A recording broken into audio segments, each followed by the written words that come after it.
Hey, what's going on guys? My name is Jake from today'siphone.com and here's your TIP Daily for October 24th, 2012. Okay, so let's start off with some iPhone 5 news. Now, as you know, AT&T used to have an exclusive partnership with Apple to sell the iPhone 5 a few years back, and obviously that has since ended, but that partnership is still keeping AT&T iPhone customers going.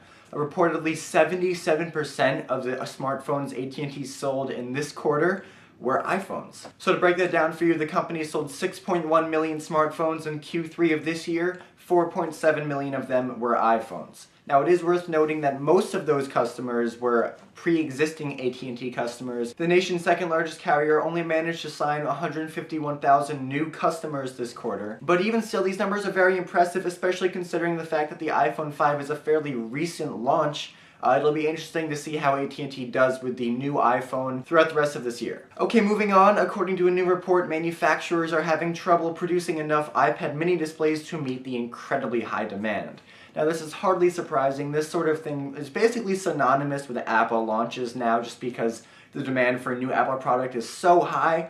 But it seems like Apple kind of made this one even tougher on themselves and manufacturers by launching the iPad mini at once in 34 countries across the world. Usually Apple launches a new device in 9 countries and then rolls out the device to the rest of the countries shortly thereafter, giving the companies and manufacturers time to build up stock. But for some reason Apple chose a different route for the iPad mini, and it does seem to be resulting in some problems with the stock of the device. So if you want an iPad mini, definitely make sure to place your pre-order as soon as you can on October 26th. Or if you don't want to do that, you can head over to your local Apple store on November 2nd when the device hits store shelves. Okay, and finally, Gazelle and Nextworth, which are both electronics resellers, noticed an incredible jump in third-generation iPad resales right before and right after Apple's announcement of the 4th-generation iPad as well as the iPad mini.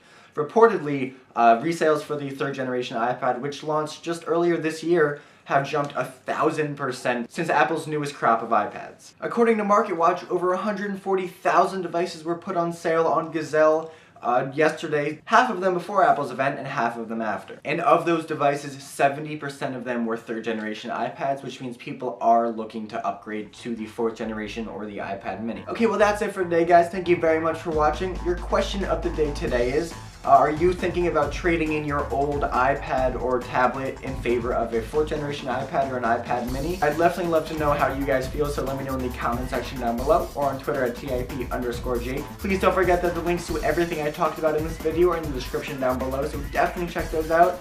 And as always, for more news, views, and reviews, don't forget to head over to today'siphone.com.